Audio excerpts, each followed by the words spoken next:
সারাদিন কর্মব্যস্ত জীবনে মহিলারা যে শুধুমাত্র ঘরের কাজ করে তা কিন্তু না, ঘরের কাজের সাথে সাথে তাল মিলিয়ে বাইরের কাজও করতে হয়। আর প্রত্যেকটা কাজ সময় মতো করতে গেলে কিছু টিপস ফলো করতে হবে। এই রকম কিছু ছোট ছোট টিপস আজ আমি তোমাদের সঙ্গে শেয়ার করব, যেগুলো একটু জানা থাকলে আমাদের সংসারের কাজগুলো অনেকটাই সহজ হয়ে যাবে এবং সময় টাকা দুটোই বাঁচবে। চলো তাহলে ঝটপট করে আজকের টিপসগুলো দেখে নিই। আজকের প্রথম টিপস, আমরা প্রত্যেকেই ঘর বাড়ি ঝাড় দিই, মুছি। আমরা যতই মুছি না কেন দেখা যায় এইরকম কণাকানাচির মধ্যে কিন্তু কালো একটা স্পট পড়ে যায়। এই দাগ কিন্তু উঠতে চায় না। আমরা যতই ঘষাঘষি করি না কেন অনেকটা সময় ধরে ঘষলেই তবে এই দাগ ওঠে। আমরা পুরো বাড়ি কিন্তু ঝাড় দিয়ে মুছে পরিষ্কার করি, তো এর মধ্যে দেখা যায় এইরকম কণাকানাচির মধ্যে কালো দাগ হয়ে যায় আর দেখতেও খারাপ লাগে। তো এই দাগ কিভাবে তুলবো তার একটা ছোট্ট টিপস শেয়ার করব।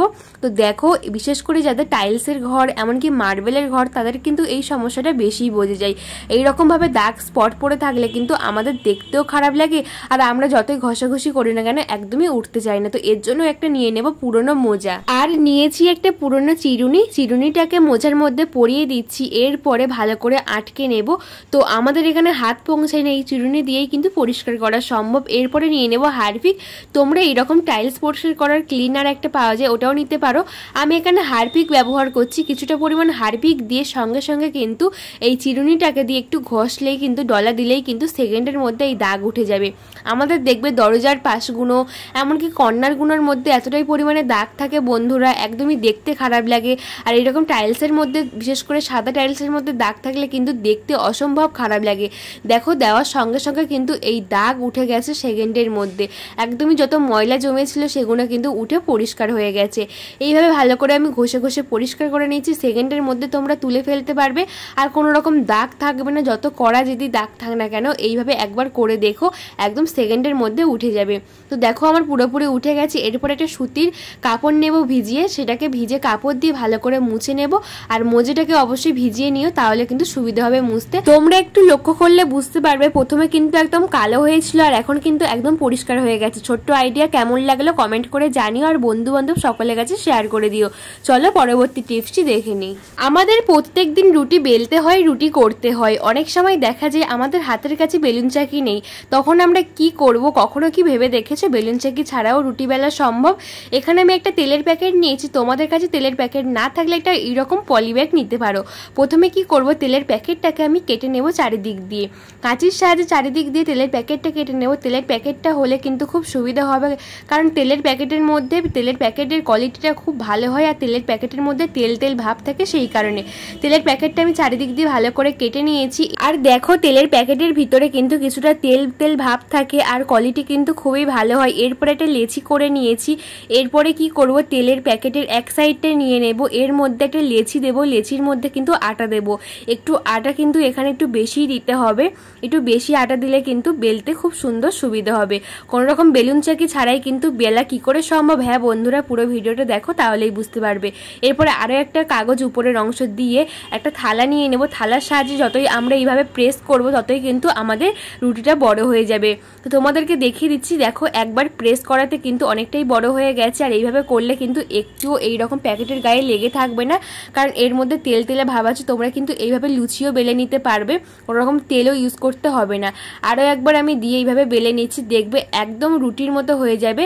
অনেকে বলতে পারো যে আমরা এইভাবে কেনই বা রুটি করব? অনেকে আছে কিন্তু হোস্টেলে জীবনযাপন করছে, তাদের কাছে কিন্তু সবসময় রুটি বেলুনি বা অনেক রকম থালা বাসন বা সরঞ্জাম কিছুই থাকে না। তারা কিন্তু খুব সহজে এইভাবে রুটি করতে পারবে। দেখো কত সহজেই রুটিটা আমার বেলা হয়ে গেল।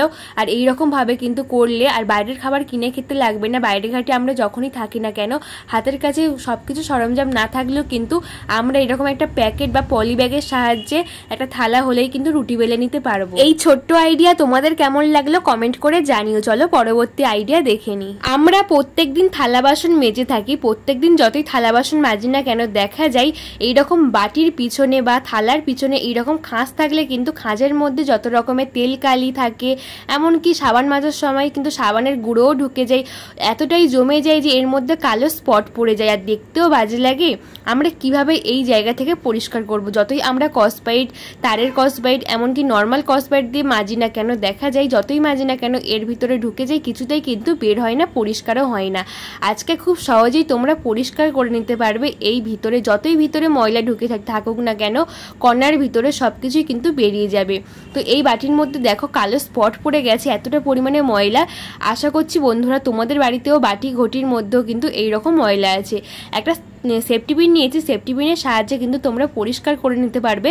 সেফটি পিনটা খুবই সরু হয়, দেখো দেওয়ার সঙ্গে সঙ্গে কিন্তু কালো মোটা হয়ে বসেছিল, ওটা কিন্তু উঠে যাচ্ছে। একদম তেলকালি খাবারের টুকরো সাবান জমে জমে একদম কিন্তু শক্ত হয়ে বসে গেছিলো, সেগুলো এত সহজে উঠে যাচ্ছে। দেখো তোমাদের বাড়িতেও যদি থালা বাসনে এইরকম অবস্থা হয়, তোমরা একটা এইরকম সেফটি পিন নিয়ে একটু খুঁচিয়ে দিও প্রত্যেকদিন থালা বাসন মাজার সময়, দেখবে আর কোনো রকমভাবে বাসন কোসন এইরকম কালো স্পট পড়ে যাবে না, আর খুব সহজে কিন্তু উঠে যাবে একদম পরিষ্কার হয়ে। দেখো কত সহজেই উঠে যাচ্ছে এইরকম তেলকালি। তো আমি একইভাবে কিন্তু দুটো বাটির মধ্যে ভালো করে তুলে ফেলছি। এই ছোট্ট আইডিয়া তোমাদের কেমন লাগলো কমেন্ট করে জানিও, আর প্রত্যেকটা মহিলার কাছে এই রকম ভিডিও শেয়ার করে দিও যাতে সবার খুব কাজে আসে এই ছোট্ট টিপসটি। দেখো কত সহজে একটা বাটি ভালো করে আমি পরিষ্কার করে ফেলেছি। চলো আর একটা বাটি পরিষ্কার করে তোমাদেরকে দেখাচ্ছি। পরের টিপসে চলে এলাম। আমাদের প্রত্যেকটা মহিলাদের কাছে এমন কিছু কিছু ব্লাউজ আছে যে অনেক পুরনো বা অনেক জমে গেছে, যে পুরনো ব্লাউজগুলো একদমই বাতিল, আমরা ফেলে রাখি বা কাউকে দিয়ে দিই। তো কিছু ব্লাউজ আছে ঢিলা, যে আমরা একদমই সেলাই করার টাইম পাই না, কিভাবে ইউজ করব পুরনো ব্লাউজ, ছেঁড়া ব্লাউজ। তো তার একটা ছোট্ট টিপস শেয়ার করব। এখানে আমি কিছু ব্লাউজ নিয়েছি যেগুলো আছে হয়তো কিছুটা ভিতরে ছেঁড়া বা কিছুটা আছে ঢিলা। তো কিভাবে তোমরা ইউজ করতে পারবে তার দুটো আইডিয়া শেয়ার করব। একটা হলো কোনো রকম সেলাই করা ছাড়াই ঢিলা ব্লাউজ কিভাবে ফিটিংস করবে, আর একটা হলো ফেলে দেওয়া পুরনো ছেঁড়া ব্লাউজ কিভাবে তোমরা কাজে লাগাবে। এখানে একটা ব্লাউজ নিয়েছি আর নিয়েছি একটা মেটালের চুড়ি। তোমরা কাঁচের চুড়িটাকে অ্যাভয়েড করে কিন্তু যে কোনো চুড়ি নিতে পারো। এইভাবে ব্লাউজের ভিতরে দিয়ে একটা গার্ডার লাগিয়ে দিচ্ছি। অনেক সময় দেখা যায় আমাদের ব্লাউজটা অসম্ভব পরিমাণে ঢিলা হয়ে যায়, বিশেষ করে কোথাও যাওয়ার সময় যখন আমরা পরি তখনই কিন্তু পরার সময় দেখি যে একদমই ঢিলা হয়ে গেছে, তখন তো তাড়াহুড়ো করে ফিটিংস করার টাইম হয় না। তোমরা যদি এইভাবে একটা চুড়ি ভিতরে ঢুকিয়ে গার্ডার লাগিয়ে দাও তাহলে দেখবে এই যে কুঁচকে আছে, কুঁচকে থাকার কারণে কিন্তু একদম ফিটিংস হয়ে যাবে আর কোনো রকম সেলাই করা করতে হবে না। এইভাবে তোমরা একবার করে দেখবে, তাহলে দেখবে খুব সুন্দর একটা ডিজাইনও হয়ে যাবে, আর কিন্তু তাড়াহুড়ো করে তোমাদের সেলাই করতে লাগবে না, একদম দেখতেও সুন্দর লাগবে। তো এইভাবে কিন্তু আমরা নানা রকম ডিজাইন করতে পারি। তো আমি চুড়িটাকে আরও একবার বাঁকিয়ে নিচ্ছি। এইভাবে বাঁকিয়ে নিয়ে কিন্তু আমরা বিভিন্ন রকম ডিজাইন করে পরতে পারি, কোনো রকম সেলাই করতে হবে না। তো এই ব্লাউজটাও কিন্তু আমার ঢিলা, হয়তো কোথাও যাওয়ার সময় হয়তো হাতে আধ ঘন্টা টাইম আছে, সেই টাইমে দেখছি রেডি হব কি করে বা এইরকম ঢিলা ব্লাউজটাকে ফিটিংস করব কিভাবে। দেখো একটু লাভ শেপ করে নিয়েছি, লাভের মতো করে আমি গার্ডার লাগিয়ে দিচ্ছি। লাভের মতো করে গার্ডার লাগিয়ে দেওয়ার সঙ্গে সঙ্গে দেখো কতটা সুন্দর ডিজাইন হয়ে গেছে পুরো লাভ। আর পরলে কিন্তু এতটাই সুন্দর লাগবে, কেউ বুঝতেও পারবে না যে এটা আমাদের একদমই ঢিলা ব্লাউজ। অনেকে আছে ঢিলা ব্লাউজ কিন্তু একদমই পছন্দ করে না পরতে, তারা কিন্তু এইভাবে সেকেন্ডের মধ্যে টাইট করে নিতে পারবে, ফিটিংস করে নিতে পারবে। দেখো লাভ করার সঙ্গে সঙ্গে এতটাই সুন্দর লাগছে, ব্লাউজটা কিন্তু আরো সৌন্দর্য বেড়ে গেছে। চুড়িটাকে আবারও বের করে আমি অন্যরকম একটা শেপে করে নিচ্ছি, তাহলে কিন্তু একটা অন্যরকম ডিজাইন হয়ে যাবে।